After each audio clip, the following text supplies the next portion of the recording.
Merci donc à tous de nous rejoindre aujourd'hui pour ce webinaire qui est dédié au potentiel de la chaleur fatale en Auvergne-Rhône-Alpes.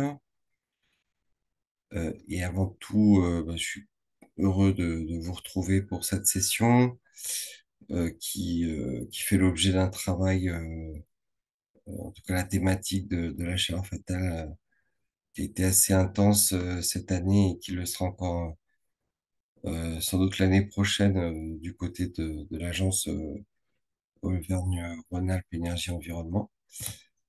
Voilà le déroulé de ce webinaire. Donc, on va parler de l'évaluation du gisement de chaleur fatale, qui est le travail qu'a conduit notre stagiaire Chris Miakelou-Caridi, qui est étudiant en fin d'année de Centrale Lyon, qui vous présentera un peu les résultats qu'il a obtenus. On fera un petit panorama des technologies disponibles pour la valorisation de la chaleur fatale. Et puis après, on partagera un retour d'expérience, notamment voilà, donc, du JTech avec Monsieur Tissot, qui vous présentera un peu la façon dont ça s'est passé sur la commune d'Ugine. On parlera également avec Monsieur QR de Kyotherm des possibilités de tiers financement.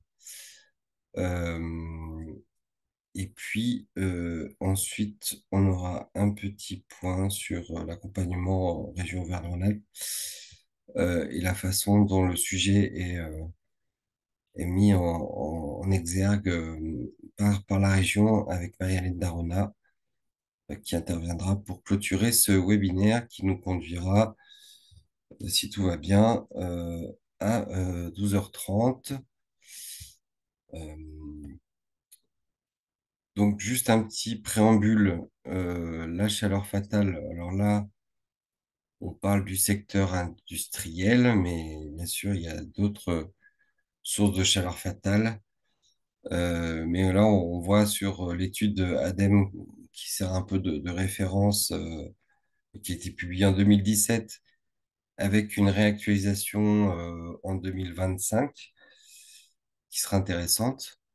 Ben, que la chaleur fatale, elle existe dans tous les secteurs avec des niveaux de température qui sont parfois basse température et puis moyenne température entre 150 et 750 degrés.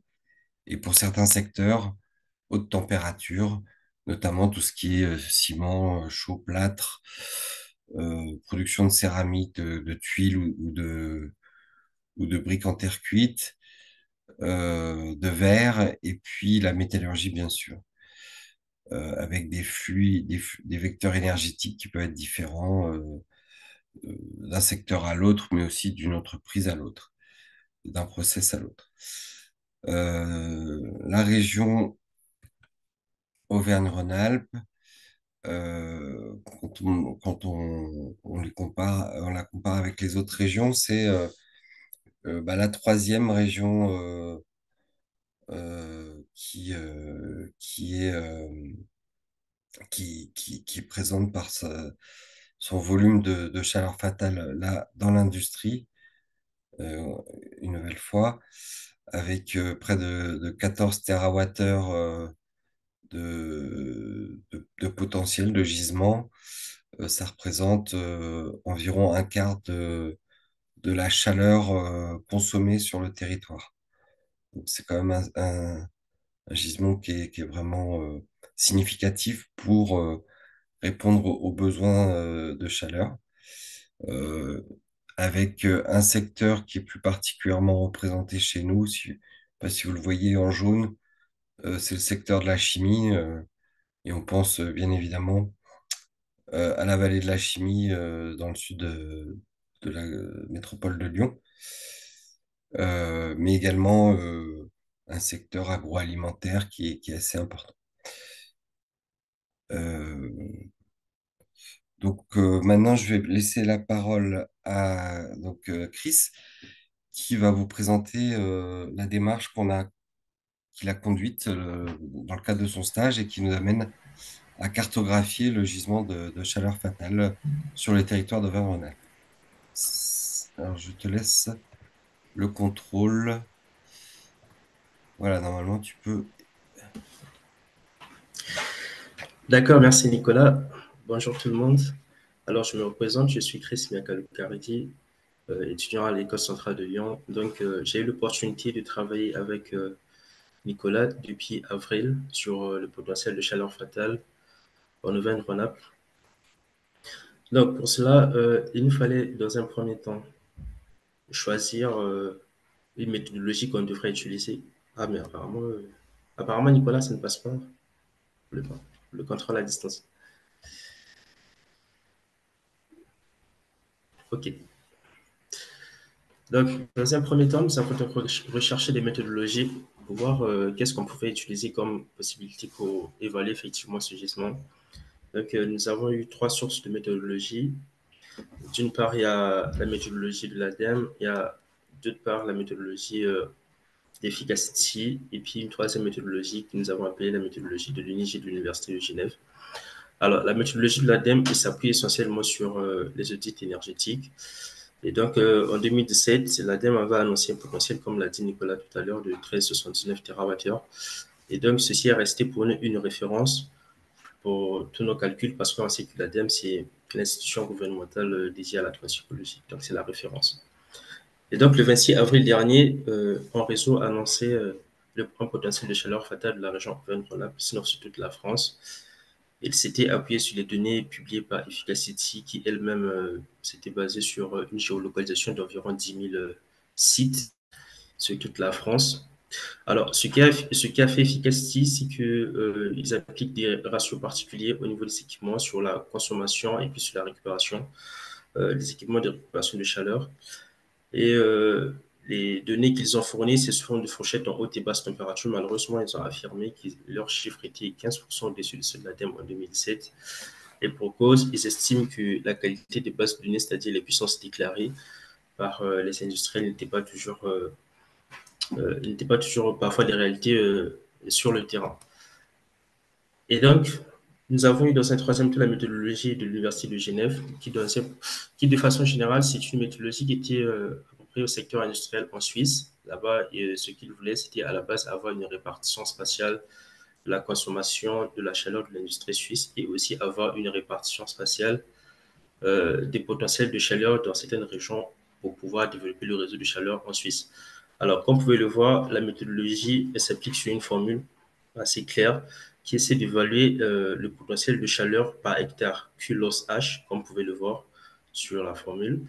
Et donc, la quantité de chaleur perdue par hectare n'est autre que la consommation d'énergie dans un secteur donné sur le nombre d'employés euh, de le secteur multiplié donc par le nombre d'employés par hectare et à cela on affecte donc un coefficient par rapport au rendement du secteur énergétique. C'est-à-dire lorsqu'on voit par exemple le secteur agroalimentaire, il y a un rendement qui lui est affectué, donc c'est le eta S que vous pouvez juste voir au bout de la formule. Le secteur de l'industrie extractive également, il y a un rendement. Et ce que nous avons remarqué, c'est que la méthodologie de l'UNIG se rapprochait plus ou moins de celle d'Efficacity, sauf qu'il y a là, il y a le ratio du nombre d'employés qui apparaît. Et donc, pour une meilleure pertinence de nos hypothèses et de nos conclusions, nous avons jugé qu'il fallait qu'on s'appuie sur des bases de données, sur des données assez fiables. Donc, nous avons donc exploité les données ICPE, des bases de données de l'URSSAF, de l'INSEE également. Et pour cela, nous avons fait deux approches. Donc, une approche théorique et une approche réelle. Une approche théorique qui s'appuie essentiellement sur les bases de données de l'URSSAF pour avoir les nombres d'employés pour revenir sur la formule du départ. Et exploitation également des bases de données de l'INSEE, c'est-à-dire qu'à l'échelle régionale. Et puis une approche réelle qui va un peu plus par site avec l'exploitation de données CPE, avec quelques hypothèses de calcul. Donc, nous avons obtenu des gisements par site. Et donc, en utilisant donc les bases de données de l'INSEE et les bases de données de l'URSSAF, nous rappelons que nous avons choisi l'année 2021 parce que c'était l'année la plus fournie. Et donc, nous avons eu un ratio par secteur d'énergie, non, par secteur d'activité. Au niveau de la dernière colonne, vous pouvez juste le voir, là, c'est la région Auvergne-Rhône-Alpes. Et là, l'avant-dernière colonne, c'est la consommation sur toute la France. Et donc, après application de la méthodologie, tout ce qui est calcul des nombres d'employés par secteur et tout ce que vous avez vu de la formule, avec une récupération estimée à environ 65% par rapport aux équipements. Donc, nous avons obtenu un potentiel de 14,46 TWh, ce qui nous paraissait plutôt bien par rapport à l'ADEME en 2017, donc environ 4,87% au-dessus comme marge d'écart. Alors, nous avons estimé que ça serait peut-être un peu explicable parce que nous avons essayé de voir l'évolution de la consommation d'énergie au niveau du secteur industriel avec pour année de référence l'année 2011. Et on peut clairement voir qu'en 2017, la consommation avait déjà baissé de 2,5%. En 2020, c'était encore pire. Et nous savons tous la pandémie qui a frappé tout le monde, le secteur industriel, les activités avaient baissé, donc la consommation également aussi à cause de la COVID-19. Et on sait qu'en 2021, c'était la reprise progressive et massive des activités industrielles. Et si on peut dire qu'entre 2017 et 2021, les machines n'ont pas trop changé, donc comme on le dit souvent, les mêmes causes produisant à peu près les mêmes effets. Donc il était donc logique que augmentation de la consommation, puisqu'à cause de la reprise des activités industrielles égale, et donc augmentation également aussi du potentiel de chaleur fatale. Et donc, dans une deuxième temps, nous avons fait une approche réelle avec pas beaucoup de changements. Déjà au niveau des rendements, nous avons gardé les rendements par secteur que nous avons calculés donc à l'approche théorique. Et donc, ce qui a changé, c'est plutôt la contextualisation donc, des nombres d'employés et aussi certains secteurs que nous avons ajoutés. Simplement, c'est des secteurs qui n'étaient pas pris en compte au niveau de la méthodologie de l'Université de Genève, mais nous les avons ajoutés par rapport aux rubriques que nous avons choisies parce que c'est beaucoup de commissions. Donc, nous avons choisi que c'était des secteurs qu'on ne pouvait pas négliger. D'ailleurs, vous allez le voir par rapport aux résultats. Donc, ce que nous avons fait, c'est qu'ici, il y a une petite particularité au niveau du calcul de la consommation. C'est il y a certains sites industriels où nous avons plutôt utilisé des certificats d'économie d'énergie de l'ADEME et un ratio aura 2 yeux pour l'approximation de la consommation. Et donc, nous avons pu obtenir un résultat, comme vous pouvez le voir là, Q unigé en rouge, par rapport à l'approche réelle, un résultat de 14,48 TWh par rapport à l'ADEME en 2007, 13,69 TWh, donc on peut dire environ 5% d'écart. Alors, nous sommes satisfaits, mais on ne peut aussi négliger les autres secteurs que nous avons ajoutés où nous avons un potentiel en bleu de 2 TWh environ, ce qui n'était pas vraiment négligeable. Donc, on n'a pas vraiment eu tort de prendre en compte ce secteur, ce qui fait un potentiel total d'environ 17 TWh si on prend les autres secteurs annexes que nous avons ajoutés.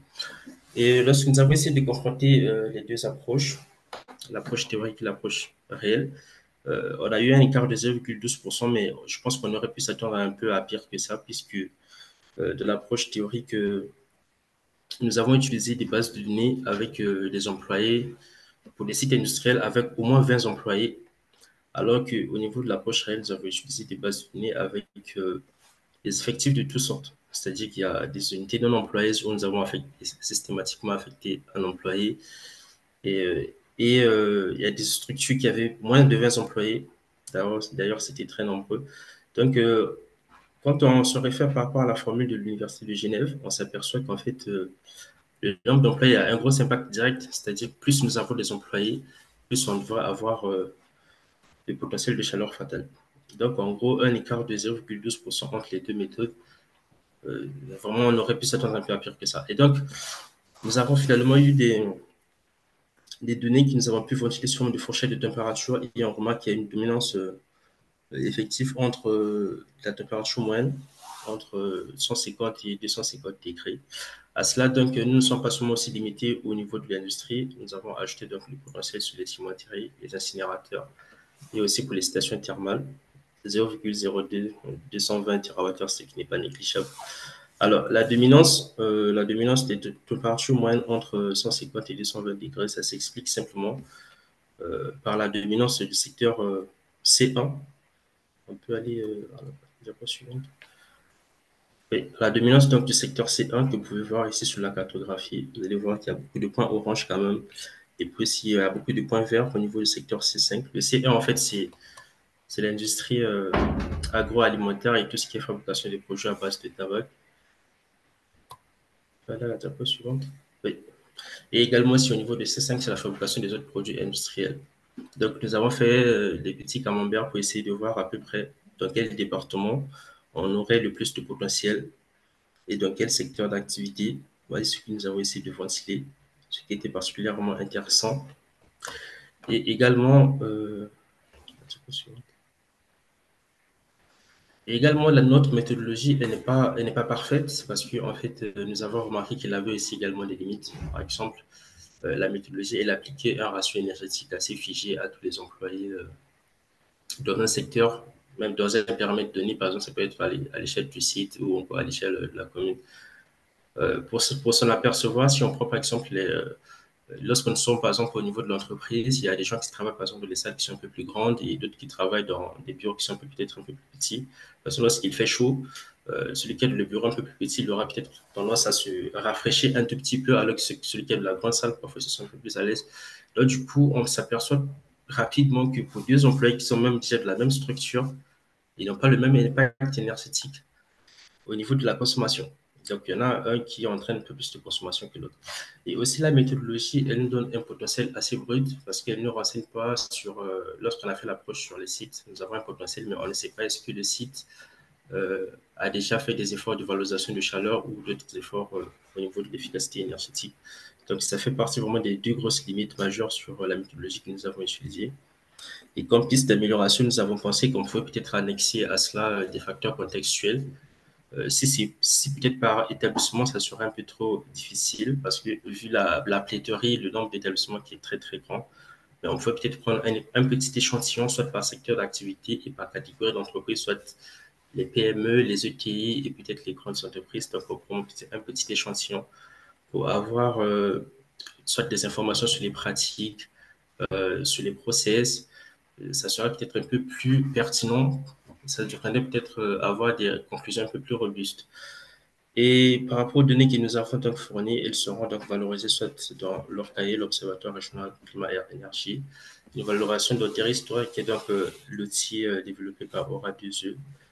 Et également, s'il y a une autre régionale qui sera éditée par l'Aura 2E sur le potentiel de chaleur fatale, comme ça a été fait en février 2024, donc une réédition qui sera faite.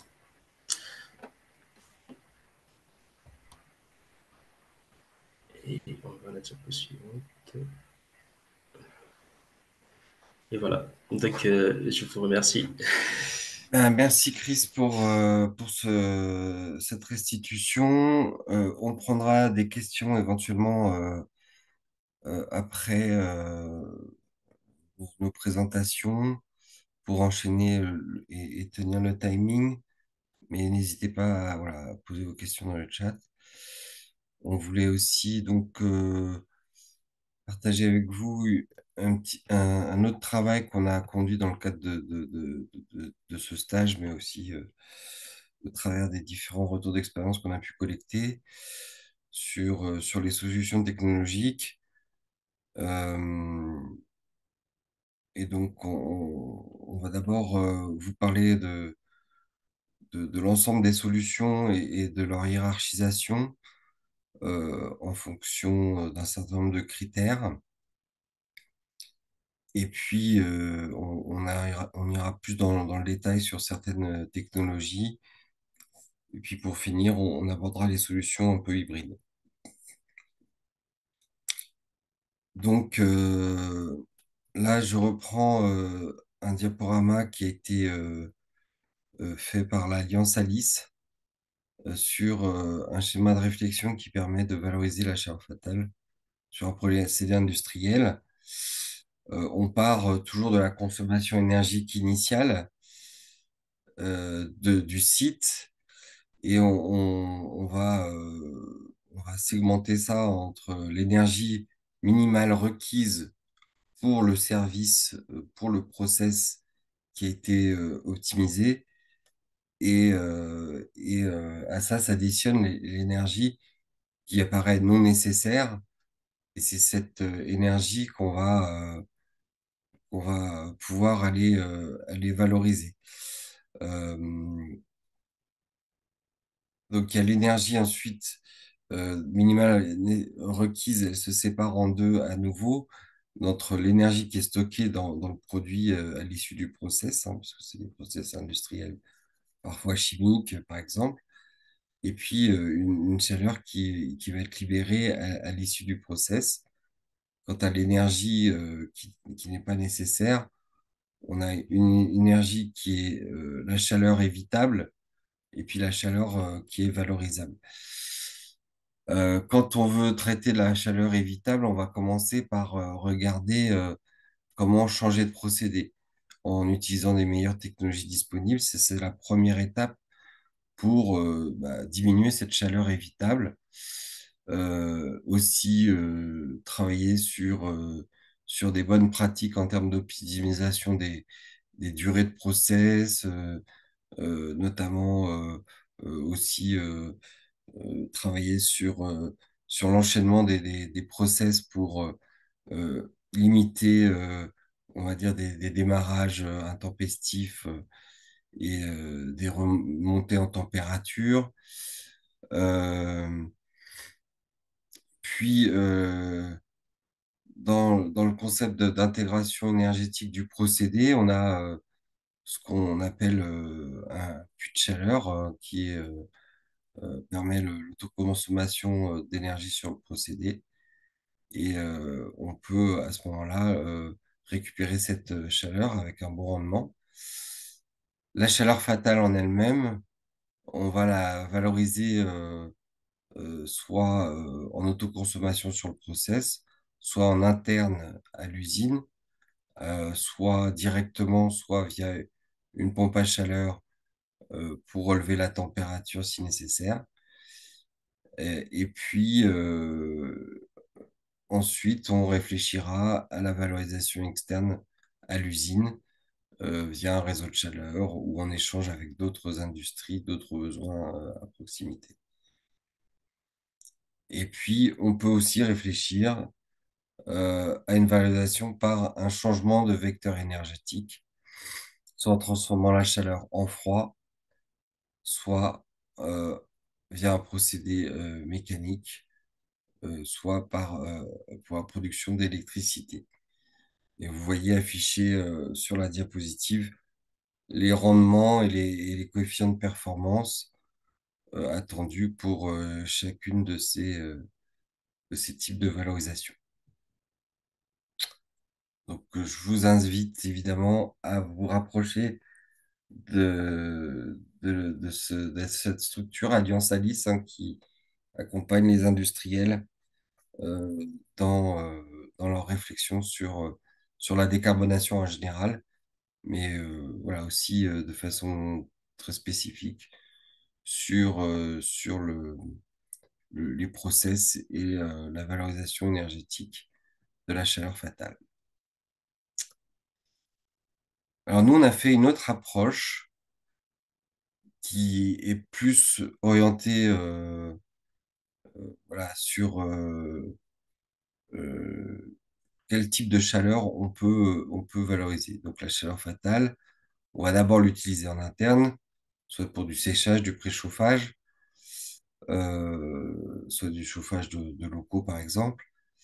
Euh, et après, ce qu'on n'aura pas utilisé, c'est ce qu'on appelle la chaleur excédentaire, donc qui va au-delà de la température de la structure et donc en fonction de la pression, notamment de la vapeur qui est libérée par le process, et aussi de la distance entre la source et le besoin énergétique, on va avoir une hiérarchisation des process de valorisation qui va être différente. Notamment si on est en haute pression et avec une distance qui est inférieure au kilomètre donc sur site, entre guillemets, on va, en fonction des températures, si la température est supérieure à 250 degrés, pouvoir valoriser une partie de l'énergie via des turbines à vapeur pour la production d'électricité. Si la température est au-dessus de 100 degrés mais inférieure à 250, on peut alors passer par des ORC. On détaillera tout ça après. Et puis, si on est sur des pressions qui sont inférieures à 25 bars, sur des distances qui sont supérieures à 5 km, on va pouvoir avoir une valorisation soit basse, moyenne ou haute température via soit des simples échangeurs vers un réseau de chaleur ou un autre besoin énergétique à proximité, soit des pompes à chaleur qui vont rehausser la température pour répondre aux besoins du réseau. Et puis, on a aussi, quand on est sur des, des énergies, des températures qui sont inférieures à 100 degrés, euh, réfléchir éventuellement à la production de froid via des machines à absorption. C'est un peu tout ça qu'on va détailler maintenant. Donc, les technologies, il y en a quasiment autant que de types de chaleur fatale. Quand je parle de type de chaleur fatale, ça peut être de la chaleur et ou du froid.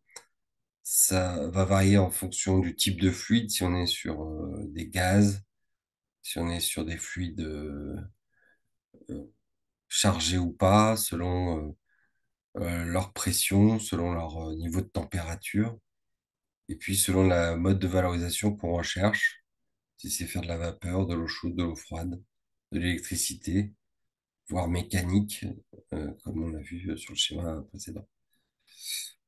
Et on peut aussi parler de stockage thermique, ça se fait de plus en plus dans l'industrie, qui permet de rephaser entre la production de chaleur fatale et les besoins, soit sur une journée, soit sur une semaine, ou même à l'échelle d'une saison, comme sur le cas des incinérateurs notamment, où on voit que les besoins de chaleur en été sont trop faibles pour les réseaux de chaleur. Et donc, il est intéressant de pouvoir éventuellement déphaser une partie de la chaleur fatale des incinérateurs sur la mi-saison.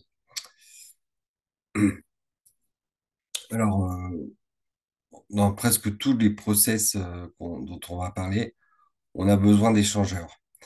Des échangeurs thermiques qui permettent de passer d'un fluide à un autre et d'échanger la température entre ces fluides. Alors, on a des échangeurs tubulaires qui sont principalement utilisés dans l'industrie pour des hautes températures jusqu'à 400 degrés, haute pression, 80 bars. Voilà, des échangeurs qui sont d'une maintenance un peu technique, mais qui répondent à des qualités de fluide particulières. Euh, Ce qu'on retrouve le plus souvent, c'est ces échangeurs à plaques. Ça, ce sont ceux qu'on retrouve notamment beaucoup en chaufferie, en réseau de chaleur, et qui ont l'intérêt d'être plus modulaires, qui sont souvent utilisés pour un échange liquide-liquide, et qui sont, on va dire, les plus économiquement les plus abordables. Et puis, on a d'autres types d'échangeurs, notamment les tubes à ailettes, qui sont, eux, spécialisés dans la récupération de chaleur sur les fumées et qui voilà, peuvent s'intégrer à la sortie de four gaz, enfin, je veux dire gaz, four ou d'autres types de fumée. Ensuite, si on a besoin, en fonction des températures qu'on récupère, de remonter la température, on va faire appel à des pompes à chaleur. Ce qu'on appelle ce qu'on a appelé basse température, c'est par opposition aux pompes à chaleur à haute température. C'est des températures de fonctionnement en source froide aux alentours de 20 degrés et jusqu'à 80 degrés en source chaude, avec des coefficients de performance qui sont toujours bah, encadrés par les régimes de température entrée-sortie, et qui varient en moyenne de 2 à 7, 2 à 6, on va dire, et des CAPEX qui sont de l'ordre de 1000 euros du kilowatt, avec des machines qui, dans l'industrie, voilà, commencent à être intéressantes à partir de 200 kilowatts jusqu'à 2000 kilowatts. On a aussi les thermofrigopompes hein, qui, elles, enfin, qui sont finalement que des pompes à chaleur, mais avec la possibilité de produire en simultané du chaud et du froid. Donc, s'il y a des besoins de froid également. Et puis, avec un CAPEX un petit peu supérieur, ça permet quand même d'avoir des températures de réfrigération jusqu'à -15 degrés. Donc, pour de l'industrie, ça peut être intéressant, je pense notamment à l'industrie agroalimentaire. Et enfin, les pompes à chaleur haute température, qui prennent une source froide à partir de 60 degrés pour la monter jusqu'à 120 degrés, euh, avec des COP qui sont beaucoup plus faibles. Mais voilà, la température étant un point important pour la capacité à valoriser la chaleur, ça devient de plus en plus pertinent de réfléchir à ces pompes à chaleur haute température si on n'a pas d'autres moyens de valorisation sur site.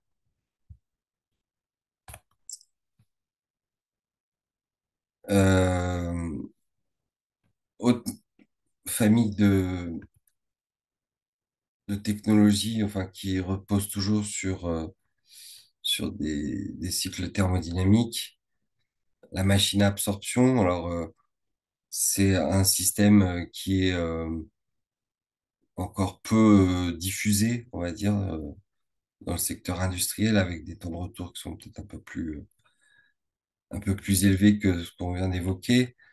Mais voilà, le principe d'une machine à absorption, c'est de pouvoir prélever une température de l'ordre de 130 degrés, 1 mégawatt d'énergie thermique et de fournir en sortie une production de froid de l'ordre de 0,7 mégawatts et une production de chaleur, certes à 80 degrés, de l'ordre de 1,7 mégawatts. Donc, s'il y a un intérêt par rapport aux besoins du site, voilà, ça peut être intéressant à regarder. On pense notamment aux sites industriels de type agroalimentaire ou chimie, et pourquoi pas aussi alimenter des boucles d'eau tempérées si nécessaire.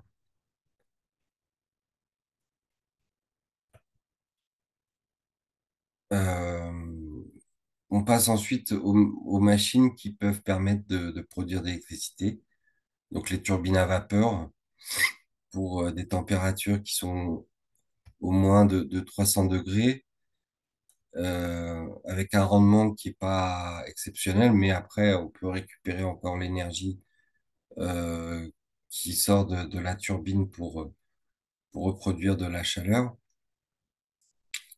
avec des, des machines qui sont de l'ordre de quelques mégawatts. Donc, il faut quand même déjà une source de chaleur à la fois très chaude et puis une puissance suffisante. On est sur des temps de retour en général de l'ordre de 10 ans. On en voit beaucoup sur les incinérateurs, les cimenteries et les hauts fourneaux. Vraiment pour l'industrie lourde. Euh, et puis l'autre modalité de production d'électricité, c'est les ORC, donc qui se basent sur le cycle de Rankine, qui n'est pas celui de Carnot, et qui, du coup, utilise ce cercle thermodynamique pour faire tourner une turbine euh, avec des températures de l'ordre de 200 degrés, enfin même peut-être un peu plus bas, et des puissances qui peuvent aller jusqu'à 10 mégawatts. Là, donc on pense plus aux industries qui ont des températures moyennes, type chimie, agroalimentaire, pétrochimie aussi, et dans une certaine mesure la métallurgie. Et je vous parlais de stockage, je ne vais pas vous détailler forcément tous les types de stockage. Celui qu'on retrouve le plus souvent dans l'industrie, c'est le stockage sur cuve. Euh, et donc, mais voilà, il y a aussi d'autres types de stockage en fosse, sur des sondes géothermales ou sur des aquifères. Mais voilà, ce sont des choses qui se développent aussi de plus en plus, que ce soit dans les réseaux de chaleur, mais aussi dans les sites industriels, pour pouvoir récupérer, stocker la chaleur et l'utiliser au moment où elle est le plus intéressante à récupérer. Après, donc, je vous évoque rapidement les solutions hybrides, hein, qui permettent à la fois, bah, de combiner différentes technologies pour à la fois produire de l'électricité via du stockage ou sans stockage, de l'énergie thermique et frigorifique, ça peut être de la vapeur également. Euh, Tout ça en fonction, bah, des besoins du site et d'optimiser un peu tout ça, sachant que voilà, il y a des entreprises qui essayent de se positionner sur ce type de concept de trigénération. Il faut quand même bien voir que pour l'instant, c'est un marché qui est un peu balbutiant. On a quelques retours d'expérience quand même, mais voilà, il faut être vigilant sur les coûts d'opération. Et puis, ben, le CAPEX est élevé, mais l'OPEX peut l'être également. Donc, ça se regarde avec beaucoup d'attention.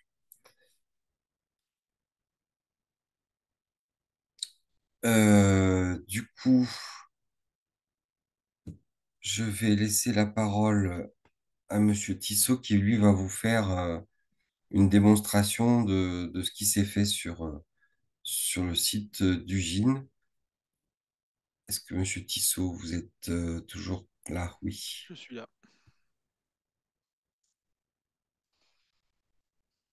J'essaie de vous donner la main pour le contrôle à distance. Alors, hop, voilà. Normalement, c'est bon.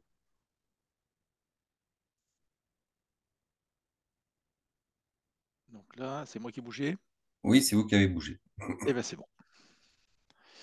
Eh bien, bonjour à tous et merci de me recevoir aujourd'hui. Jean-Paul Tissot, je suis en charge des économies d'énergie chez Ugitech depuis environ 2010.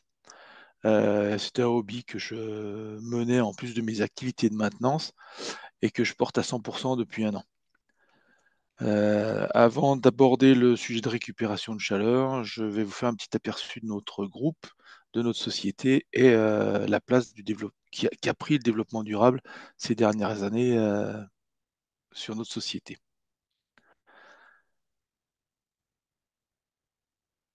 Voilà. Depuis 2006, on a intégré un groupe qui se nommait Schmolz und Bickenbach et qui est devenu Swiss Steel Group en septembre 2020.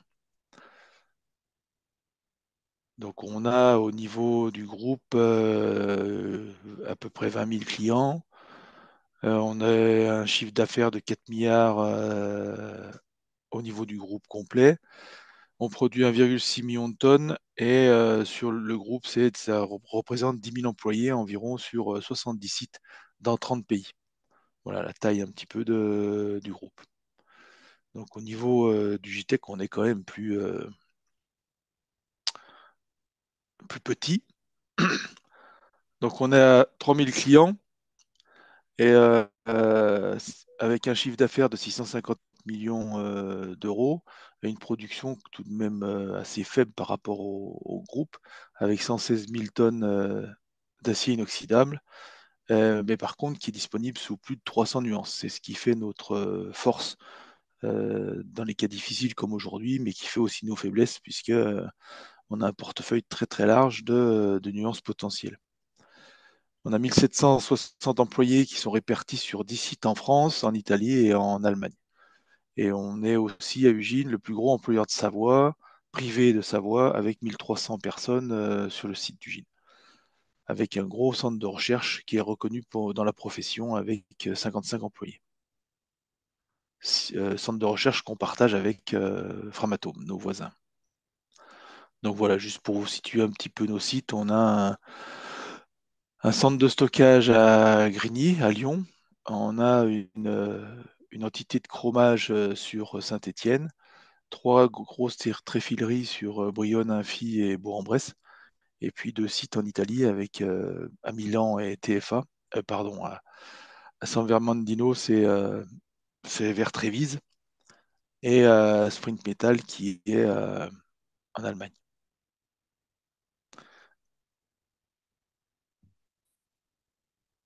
Juste quelques chiffres pour vous montrer la taille de notre site. Donc, on est implanté sur 35 hectares, avec 16 hectares couverts de bâtiments. Donc, une taille tout de même, ça représente à peu près un triangle d'un kilomètre sur un kilomètre. On a 116 ans d'histoire d'implantation au pied des gorges de l'Arly, à l'époque pour la houille blanche. La houille blanche, c'est l'eau, hein, pour la production d'électricité et pour le refroidissement de nos équipements. On est certifié 9001, 14001, 50001. Normalement, bientôt, si tout va bien, 45 001. Et puis, je passe toutes les autres certifications, euh, que ce soit automobile, aéronautique ou autre. En 85% des matières sont issues de chutes recyclées. Donc, nous, c'est une aciérie électrique. On n'a pas du tout de hauts fourneaux comme vous pouvez l'entendre. Donc, depuis des années, on recycle. Et le taux de valorisation de nos déchets est de environ 80%. Je vous passe rapidement le procédé. On est une usine intégrée avec une entrée de matières premières, majoritairement des chutes le plus possible en inox pour qu'on ait le moins de minerais à rajouter, mais tout de même des ferro-alliages comme le chrome, le nickel, euh, et d'autres métaux aussi rares pour élaborer notre acier au niveau à chaud, au niveau d'une acierie et d'un laminoir, et ensuite le traiter à froid au niveau de d'autres ateliers avec une sortie fine machine ou barre.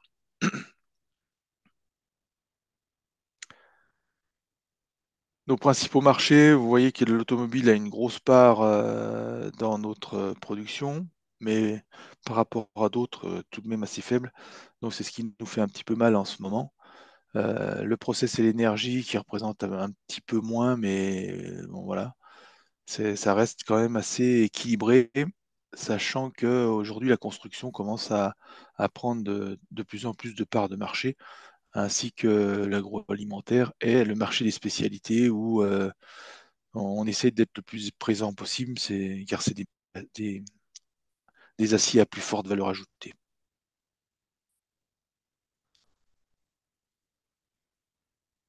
Je suis allé trop vite. Voilà. Donc des produits qui sont adaptés aux besoins de nos clients. Là, c'est quelques exemples en images, des injecteurs dans l'automobile, les axes qui maintiennent les pales d'éoliennes au niveau des éoliennes, du coup. Euh, des stocks. Là, au niveau alimentaire, vous allez nous retrouver dans la coutellerie, dans tout ce qui est raccord, van, l'aéronautique, toutes les pièces de sécurité, les trains d'atterrissage ou des choses comme ça. Et de plus en plus dans la construction, avec des architectures en treillis ou autres. On retrouve aussi du fer à béton pour les constructions un peu particulières. On a livré la mosquée de Casablanca en rond à béton. Donc tout ce qui est milieu marin prend de plus en plus de place au niveau de l'inox. Et puis, des choses qui, j'espère, ne vous touchent pas, mais les implants médicaux avec tout ce qui est orthèse implantable et tout le matériel de chirurgie qui est aussi en inox au niveau qu'utilisent tous nos médecins. Et puis quelque chose que vous avez tous dans votre poche, votre smartphone, avec des fils ultra fins qui est intégré dans les écrans tactiles pour l'utilisation justement de ces écrans avec votre doigt. Le développement durable à Ujitech, c'est une notion qui est ancrée chez nous depuis longtemps et qui a pris de plus en plus de dimensions. Et avec peut-être un petit peu depuis le Covid, mais déjà avant, j'avais ressenti une augmentation de l'engouement, même de nos directeurs. Et c'est en 2022 qu'on a créé un nouveau service, développement durable, qui n'existait pas auparavant, et qui intègre la gestion du RSE, l'environnement et la transition énergétique, donc un nouveau service que je manage. Sur notre feuille de route, donc je ne vais pas vous passer tout en détail, mais c'est une feuille de route qu'on a partagée avec notre groupe.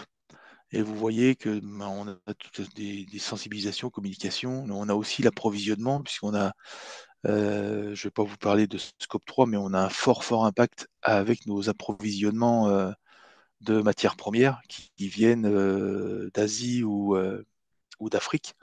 Donc c'est un peu compliqué pardon, pour les livraisons et notre impact environnemental. Donc on travaille aussi sur les énergies propres, tout ce qui est hydrogène, électrification, etc. Et vous voyez que la récupération de chaleur fatale fait partie aussi de nos objectifs. On travaille aussi sur la mobilité durable et sur l'innovation avec des systèmes informatiques de plus en plus performants. Donc le projet, ça fait longtemps que je travaille sur la récupération de chaleur. Un sujet qui est un peu frustrant parce que tout le monde voit de la chaleur chez nous et pense que c'est facile. Alors c'est très facile de la récupérer, mais il faut savoir quoi en faire. Donc le plus compliqué, il est là. Et il faut avoir une source qui est suffisamment intéressante au niveau fonctionnement, donc fonctionnement constant, et derrière trouver une source justement pour pouvoir l'utiliser. Donc c'est un partenariat qui est né entre la mairie d'Ugine, Coretech et Ugitech, et une aide importante au niveau de l'ADEME, avec quelqu'un que je connais depuis quand même quelques temps, qui est Olivier Gillet, qui nous a bien aidé sur l'élaboration et le démarrage de tout ce projet. Donc l'histoire, hein, vous voyez que j'ai à peu près commencé en 2014. J'ai travaillé sur une cartographie sur toute l'usine. Moi, je vous passe un petit peu des détails. Avec la mairie, on s'était accordé de mettre en place le réseau avant de travailler sur la récupération de chaleur. On n'a pas tout voulu faire en même temps.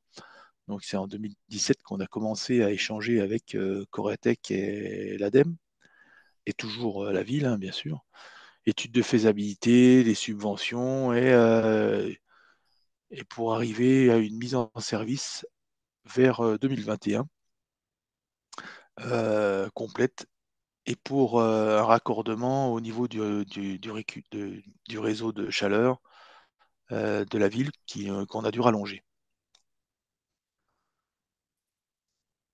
Donc, voilà.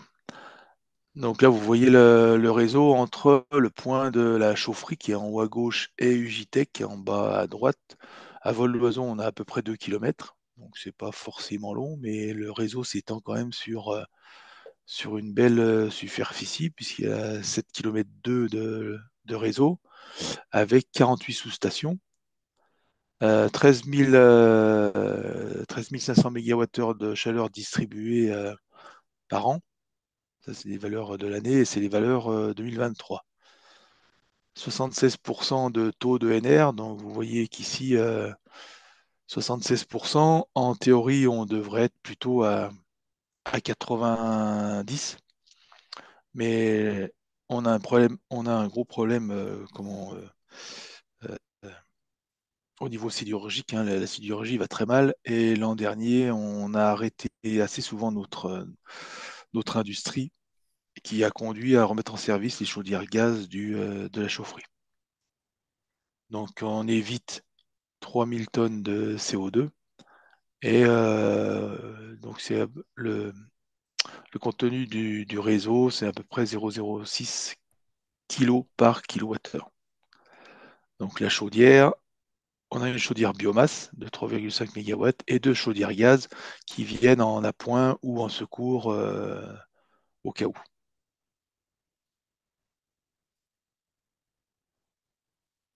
Donc sur le réseau, l'aubaine, entre guillemets, pour Ugitech, ça a été de se raccorder sur le réseau de l'usine qui passe devant. Donc, vous voyez en jaune, et on a raccordé trois de nos bâtiments sur le réseau qui représente à peu près 6000 mètres carrés.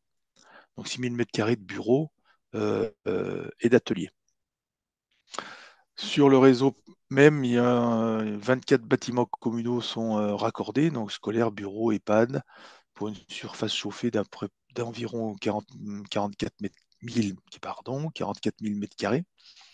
17 bâtiments au PHLM, 9 copropriétés et une extension qui est prévue sur cette année, qui est en cours, avec le rajout de 5 sous-stations au niveau de la gendarmerie, du gymnase et d'autres bâtiments sociaux et logements.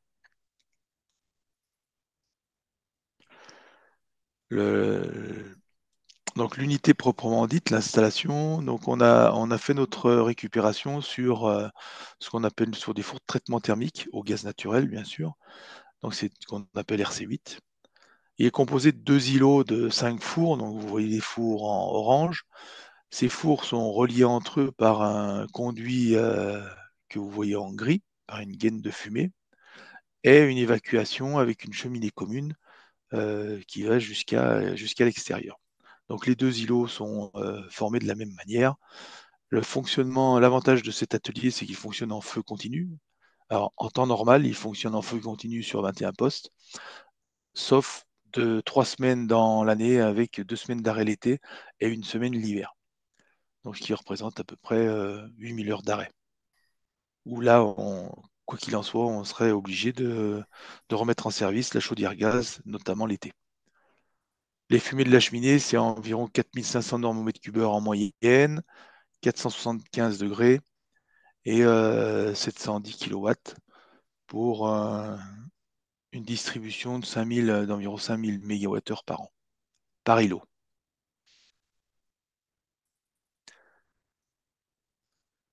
Voilà, le schéma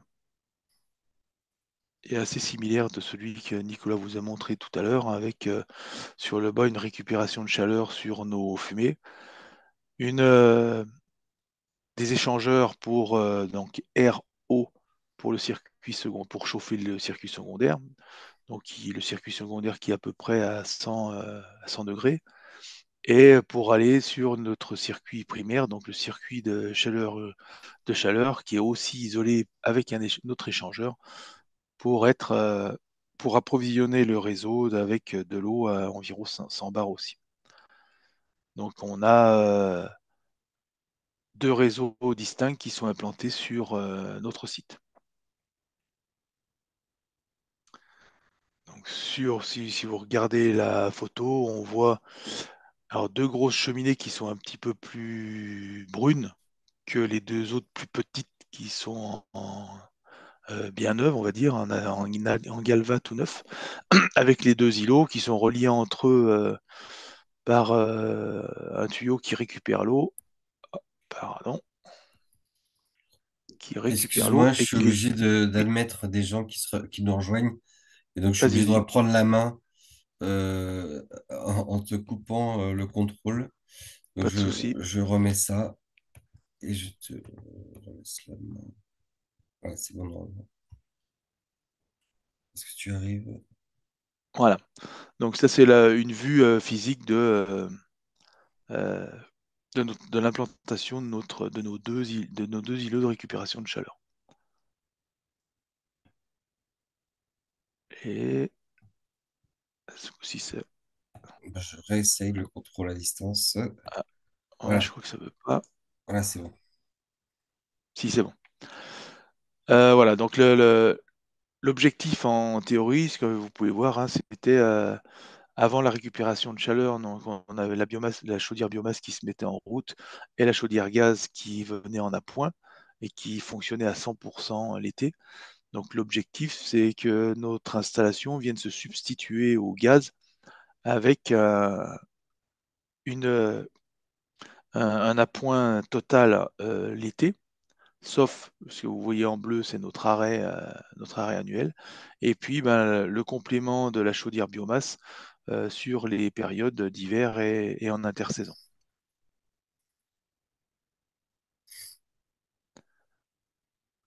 Donc là, on a au niveau du réseau global, on a une mixité des combustibles avec l'import Ugitech avec la chaleur fatale, le gaz des chaudières et la biomasse. Donc ça, du coup, vous voyez que les chiffres ne sont pas identiques aux prévisions. Et ça, ce sont les chiffres 2023 qui s'améliorent en 2024, mais qui ne sont pas encore à l'optimum. Depuis qu'on a démarré, on a mis en service en 2021, en 2022.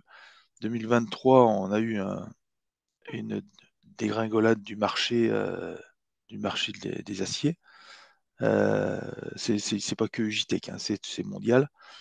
Et du coup, on a quand même dégradé nos ratios au niveau des îlots. Sur le budget financement du projet, donc on a réalisé un contrat entre la ville et Ugine, et Ugitech, pardon, la ville d'Ugine et Ugitech. On a contractualisé tout ça en 2021.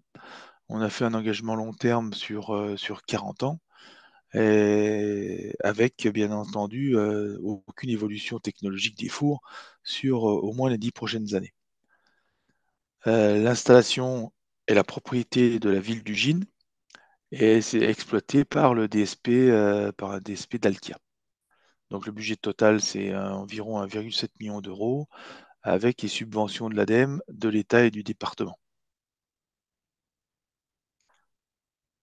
Donc, et le budget a été piloté entièrement par la ville. On a fait un contrat d'engagement, donc, et Ugitech cède ses fumées chaudes gratuitement et accède au réseau à un tarif préférentiel. Donc voilà, le deal était là. Depuis le départ, on cédait nos fumées et l'idée c'était de raccorder nos 3 chaudières sur le réseau. Donc une opération qui évite 3000 tonnes d'équivalent CO2 et environ 200 tonnes directes pour Ugitech.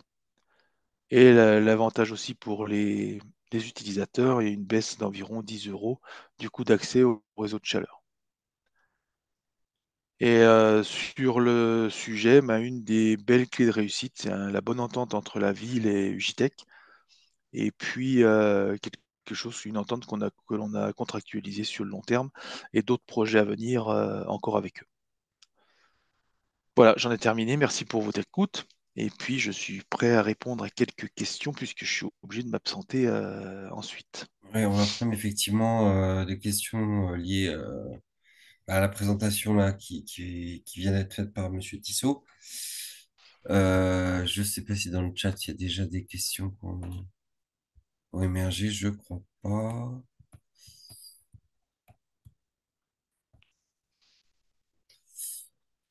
Existe-t-il un mécanisme de pénalité en cas de non-fourniture de chaleur? Demande de Rémi Beaulieu de Amorce. Pardon, vous pouvez répéter, il existe, hein? Est-ce qu'il existe un mécanisme de pénalité dans le cas où vous ne fournissez pas de chaleur? Ah, non. Quelque part, l'avantage de donner notre fumée, c'est qu'on n'a pas contractualisé de take-or-pay, de Mhm. mini ou d'autres. Donc, c'est de gré à gré et en cas, c'est noté dans le contrat que si on ne peut pas fournir, c'est les chaudières gaz qui prennent le relais. Très bien. Une autre question qui est relative au niveau d'aide qu'a obtenu la mairie pour l'investissement, parce que c'est la mairie qui a fait l'investissement, hein. Oui. Donc, le plus gros de l'aide, c'était l'ADEME. Donc, nous, on avait, au départ, on était parti avec deux schémas. Et c'est là que vous entendrez tout à l'heure Rémi QR sur de Kyotherm. Je les ai rencontrés. Tout comme j'ai benchmarké à Saint-Chély-d'Apcher, donc le monde est Mhm. petit, et on ne s'est pas concerté avec Monsieur Picou. Mhm. Et, et du coup, euh, Le niveau eh ben, d'aide. j'en ai perdu le fil. Le Le niveau niveau d'aide, c'est d'aide. à peu près donc 30% pour nous, 40 pour la mairie, à peu près, hein. D'accord. Donc on est dans un ratio de 35% environ. ok, sur l'ensemble des dépenses. de subvention. Oui. Une autre question qui nous vient de la métropole de Lyon, Aurélia Hélène, qui nous dit qu'elle est étonnée que la chaleur de récupération soit utilisée juste en substitution du gaz et on pourrait éventuellement aussi substituer du bois énergie sur les chaufferies bois. Donc au niveau du fonctionnement, une fois que la chaudière biomasse est en service, elle a un talon mini de fonctionnement qu'on ne peut pas abaisser. Donc en fonction des hivers, ben, on se tient vers le talon mini et nous on complète avec la chaleur du réseau, avec notre chaleur fatale. Donc on a quand même un mini d'utilisation au niveau de l'hiver et on ne pourrait pas subvenir à la totalité de la chaleur. Donc la chaudière bois, quand ça arrive, c'est effectivement, on la met au minimum technique pour, Oui, pour finalement optimiser quand même la consommation de bois énergie, in fine. tout à fait. Donc c'est une optimisation qui est réalisée par Dalkia au niveau de la chaufferie. Moi, j'ai une autre question. Est-ce que du stockage thermique sur ce process et la fourniture de la chaleur au réseau aurait un intérêt par rapport à... On ne l'a pas étudié sur cette installation. Après, j'ai d'autres visions. Aujourd'hui, on n'a encore pas pu caractériser à 100% l'installation, mais dans l'idée, c'est tout ce qu'on récupère l'hiver et qui n'est pas forcément utilisé aux intersaisons. Une fois que la chaudière biomasse a été mise en service, on a des moments où on n'utilise pas notre chaleur. Et dans ces plages-là, on pourrait peut-être, nous, le récupérer pour le chauffage de notre atelier D'accord. ou le réinjecter sur un outil à proximité ou autre. Donc, par contre, sur le site, on a aussi d'autres projets de récupération de chaleur avec du potentiel au niveau stockage.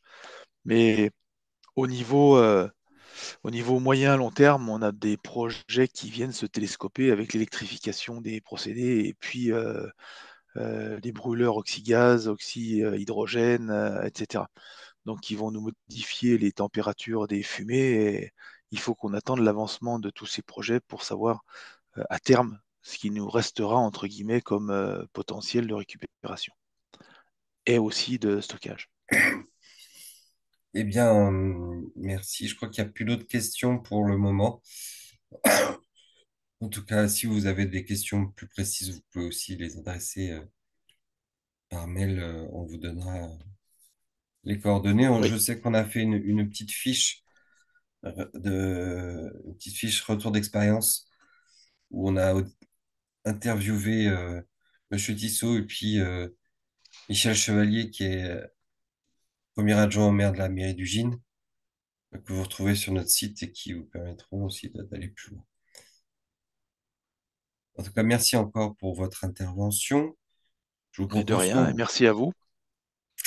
je vous propose qu'on continue d'avancer dans le déroulé avec effectivement donc la personne de Kyotherm, Rémi QR, qui va vous présenter les questions de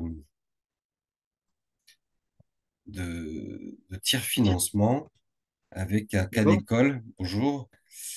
Avec un cas d'école qui est celui de Saint-Chély-d'Apcher. Alors, si ça vous dérange pas, je vais garder la main, parce qu'il n'y a pas beaucoup de diapositives et puis que c'est plus simple comme ça à gérer pour moi. Ça marche.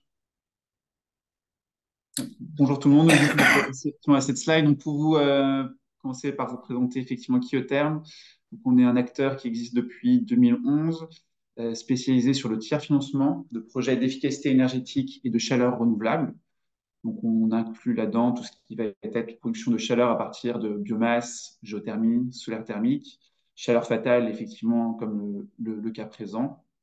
tout ce qui va également être efficacité énergétique, la baisse des consommations énergétiques avec de la LED, de la variation de vitesse, de l'isolation. Et de plus en plus, on intègre aussi des sujets d'électrification ou de services réseau.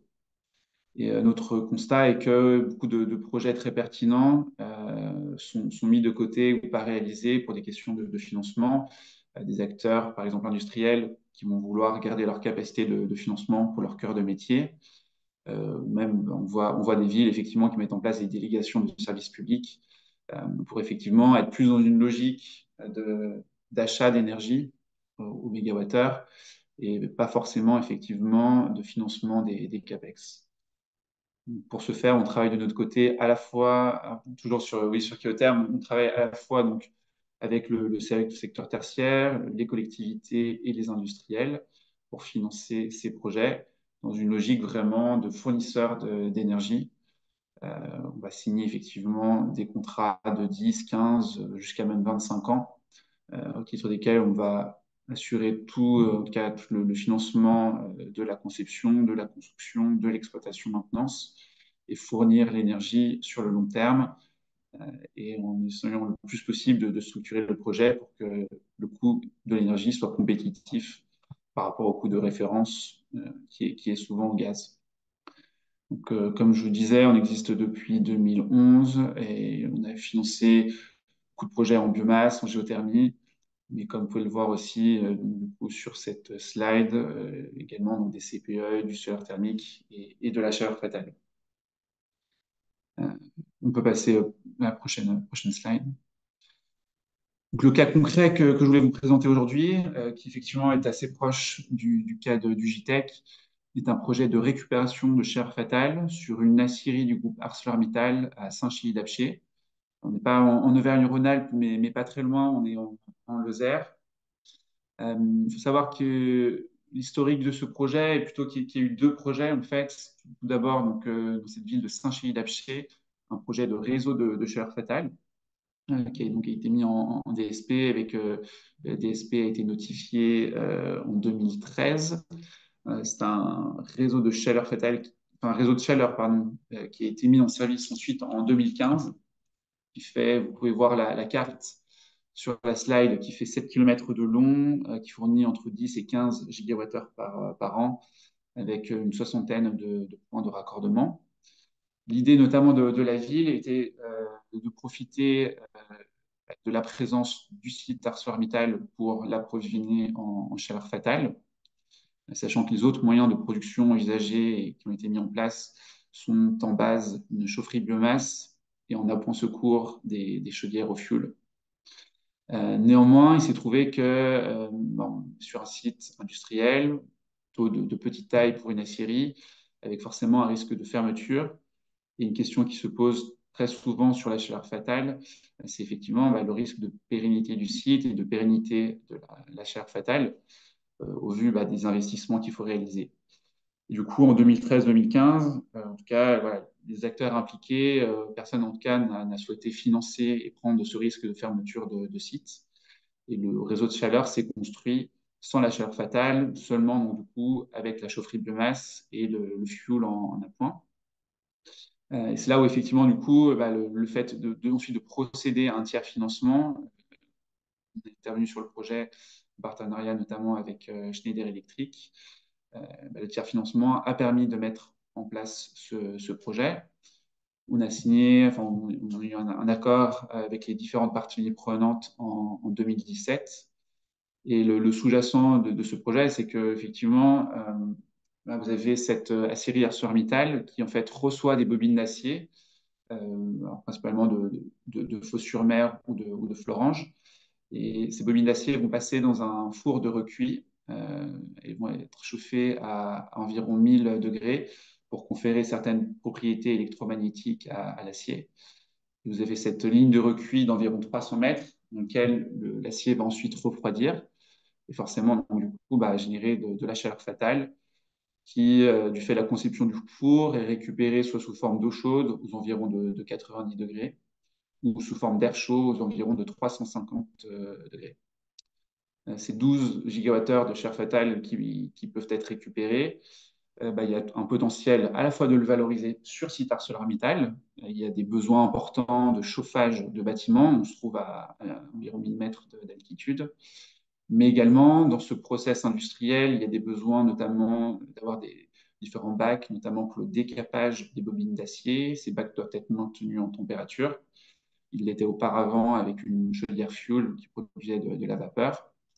Et donc, le projet qui a été fait l'objet de ce tiers financement a été de financer principalement un réseau de distribution, de modification aussi du process industriel pour que les bacs soient alimentés avec une boucle d'eau chaude et plus par une chaudière vapeur. La mise à jour aussi, enfin la modernisation du système d'aérotherme, ainsi qu'une liaison d'environ 300 mètres entre le site industriel et le réseau de chaleur de la ville pour pouvoir fournir tous les excédents de chaleur fatale à la ville.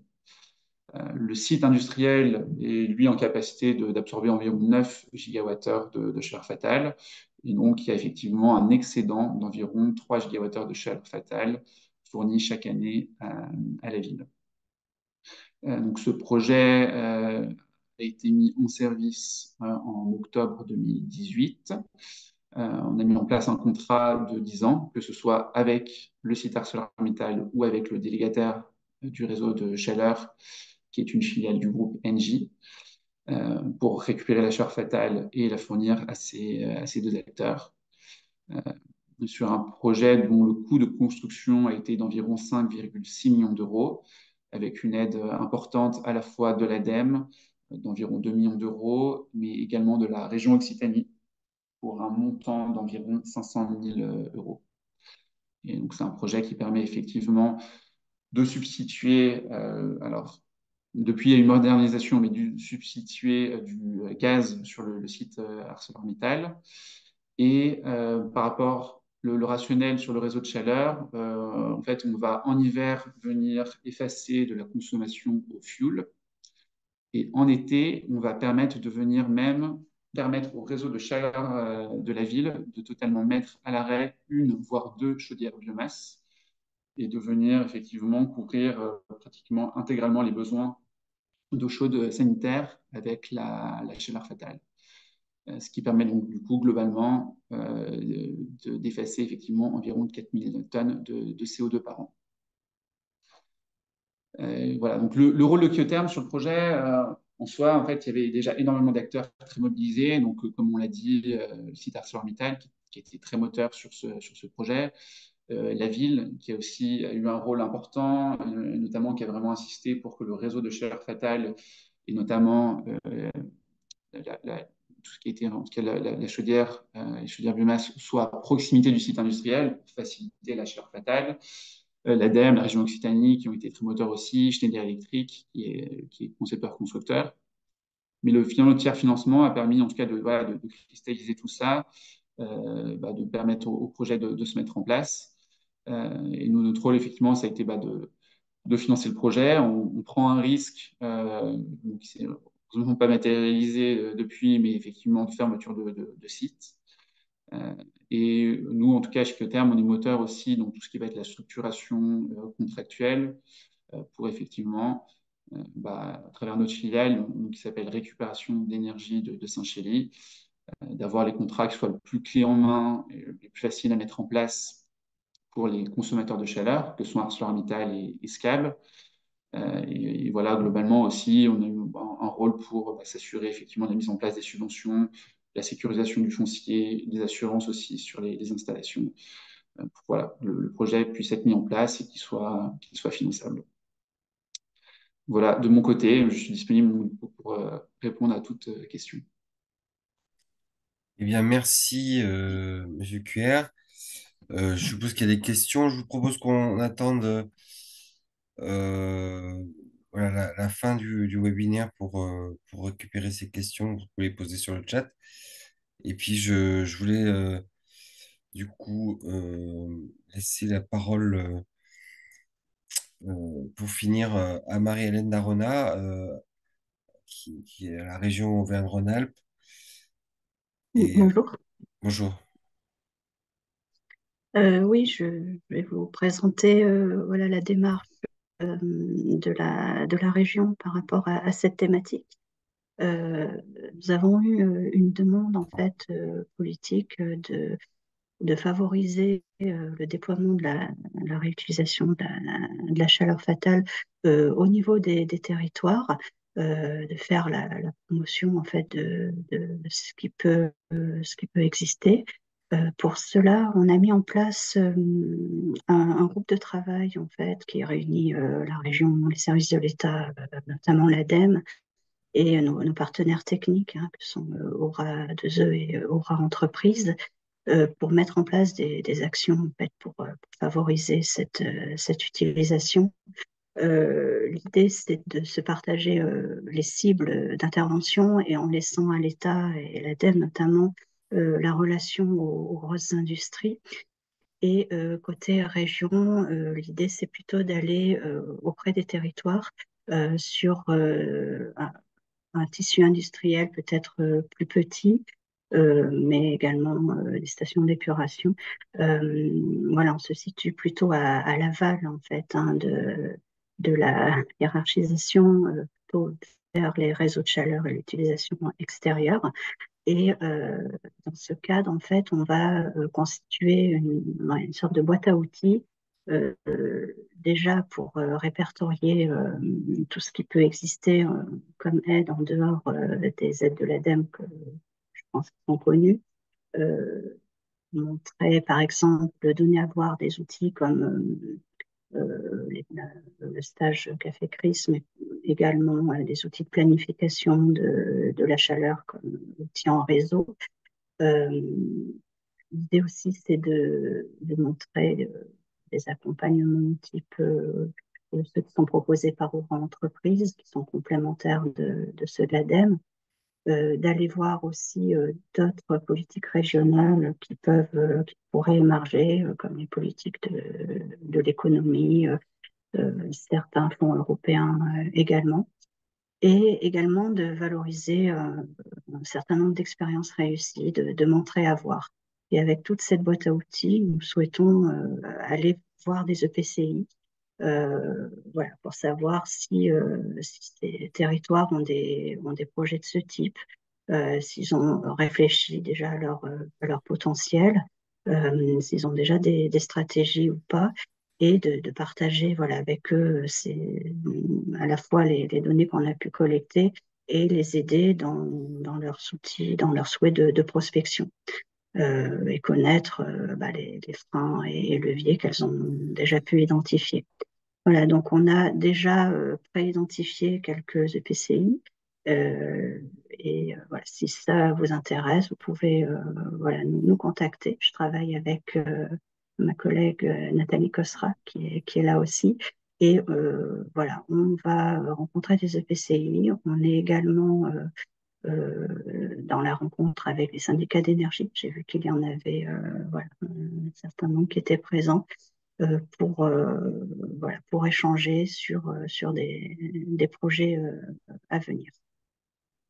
La démarche que je voulais vous présenter. Merci Marie-Hélène. Et voilà, n'hésitez pas à contacter la région pour ces sujets-là. C'est vrai que Thierry Kovacs, notre vice-président à l'énergie, c'est un sujet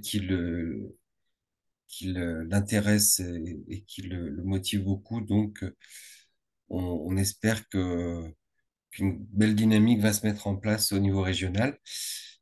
J'en reviens du coup à une question qui a été posée par la métropole de Lyon. Plusieurs questions d'ailleurs sur le retour d'expérience de Kyotherm.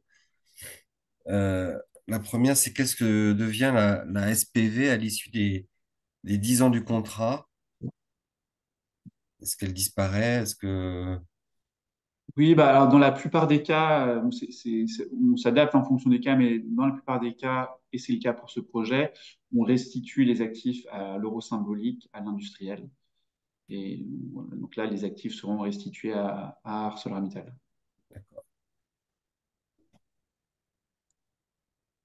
Et donc, du coup, le prix de vente de la chaleur est construit sur la base de ce contrat sur ces 10 ans, quoi. C'est bien, C'est ça, on, alors bien on l'idée. cherche toujours, hein, si possible, à étendre le plus possible la durée des contrats pour que le prix soit le plus compétitif possible.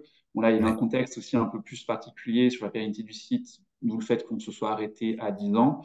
Mais en tout cas, ça veut dire que le site a déjà un coût de la chaleur compétitif, mais à partir de la 11e année, le va devenir vraiment encore plus compétitif. plus compétitif.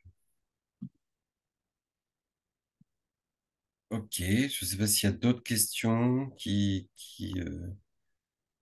interviennent. Non, j'ai l'impression que... Ok, je peux mettre mon adresse mail hein, dans le chat aussi. Voilà, s'il y a d'autres questions aussi. Ah oui, très, très bonne idée. En tout cas, je vous remercie tous de votre participation. Alors, donc, le prochain webinaire, c'est la semaine prochaine. Et là, on va traiter d'un autre sujet qui est le solaire thermique dans les réseaux de chaleur. Donc, c'est vendredi prochain, même heure, même endroit. N'hésitez pas à nous rejoindre et on aura voilà, des retours d'expérience également et une mise au point de toute la technologie qui va sur ce type d'application par l'INES, l'Institut national de l'énergie solaire. En tout cas, merci à vous tous donc d'avoir pris soin de nous contacter aujourd'hui, de nous rejoindre aujourd'hui. Et je vous dis donc à très bientôt. Merci à tout le monde. Au revoir. Merci, au revoir.